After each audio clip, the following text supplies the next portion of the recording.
مکہ مکرمہ یہ وہ شہر ہے جسے اللہ تعالیٰ نے خود قرآن میں ام القریٰ یعنی شہروں کی ماں کہا ہے۔ یہ وہ سرزمین ہے جہاں حضرت ابراہیم علیہ السلام نے اللہ کے حکم پر دعا کی، اے میرے رب اس شہر کو امن والا بنا دے اور اس کے رہنے والوں کو اپنے فضل سے رزق عطا فرما۔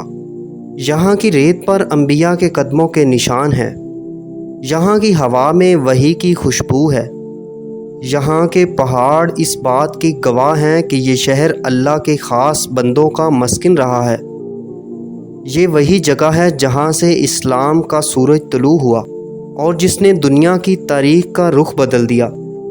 ناظرین، مکہ کی ایک خاص بات یہ ہے کہ یہاں داخل ہونے والے کو امن ملتا ہے، جیسا کہ قرآن مجید میں آیا ہے، اور جو اس میں داخل ہوا وہ امن میں ہے۔